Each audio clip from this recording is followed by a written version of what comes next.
how do you build a sales team?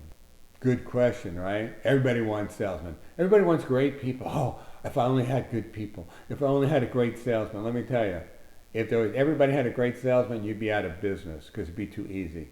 Every schmuck in the world would own his own business, and every schmuck in the world would be successful. But it doesn't work that way. So how do I find a good salesman? If I told you who were my sales girls for my construction company, you're going to laugh. So all my competitors had salesmen, sales girls. They all wore matching, khaki shorts with a polo shirt with their little company embroidery on it and their name on it, maybe, or they have a little clip with their name on it to make sure you know who you're talking to. And I tried a little of that, but once again, it goes back to superstars. And you hire a salesman from one company, guess what? Someone's going to hire him from you. There's no loyalty. So I had John working for me, as an earlier story, who was Colombian. And we would recruit these promo girls, okay? Promo girls are the ones that give out koozie at rocket games and soccer games, and they kind of like wear Hooter outfits, and they're usually relatively attractive.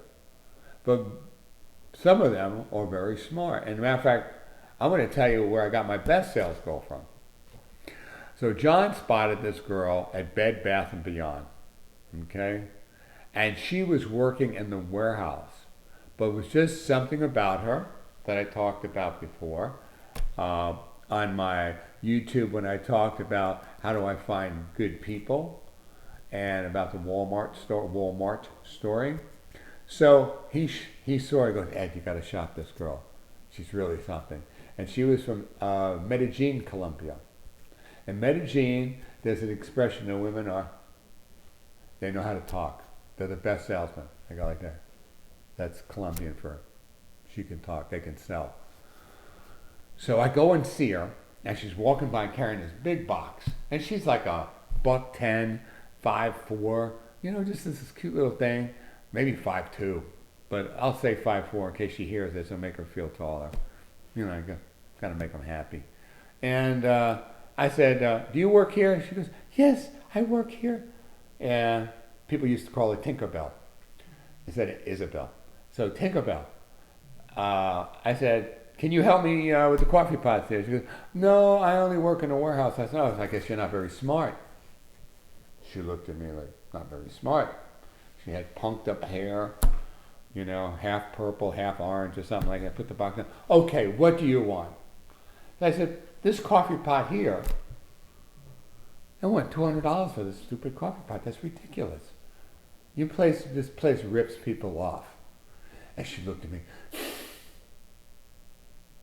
Said, have you ever tasted the coffee from that coffee pot? I go, no. So how do you know if it's a ripoff or not? You need to buy that coffee pot, taste the coffee. And if you don't like it, we'll bring it back. But you need to buy the coffee pot, and you should buy it now. There's my girl. So I sent my guy back there. Now, we found that Isabel also had a college degree in graphic design. So not only did she started doing selling for me, but she also did all my logos and ads and all that. So I also let my salespeople have their own style. So Isabel comes to work the first day, and she's got purple hair, and she's wearing this leopard skin vest with fur around the collar. I go, oh, God. And John goes, just wait. People loved her. Why did they love her? Because she was different. And then we allowed all the girls working for me, and guys, to buy their own shirts, and we would embroider them. Okay? First, I saved money on the shirt, so I didn't have to buy everybody's shirt. And they had their own personality. Now, depending on your company, but the thing about Isabel and all of them, so I would spend 2 weeks with them just learning product. They were going on the field with the technicians, helping them carry the boxes, helping them do the sanding, learning that. Okay, this was a service company. And until they didn't know, and then they had go out and I used to just check work. And it's a very long, slow process. But what I developed was a great team of salespeople that were never salespeople before, but I'd rather have a script like one of my earlier YouTubes where find the pain, work the pain, heal the pain, and teach them have selling seminars with them and teach them how to sell and teach them a formula to sell. Because if I hire a superstar, he's going to have his own way of doing it. And he's probably got this great magnetism. He's probably really good looking, or she's really good looking, and he's just charisma and he can sell. Not everybody's got that. Not everybody has it.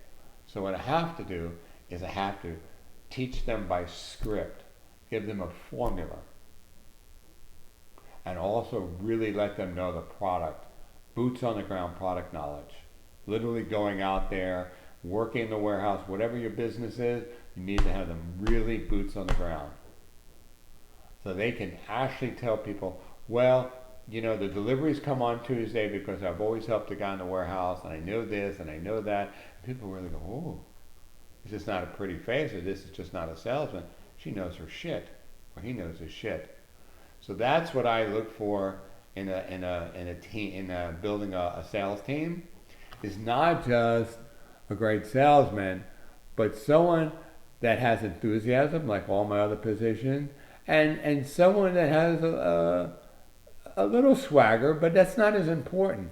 I could teach the worst person how to be a good salesman if they want to become a good salesman. That's the thing. Passion and desire. I'll take passion and desire over natural ability any day of the week, because passion and desire holds. Natural ability gets bored.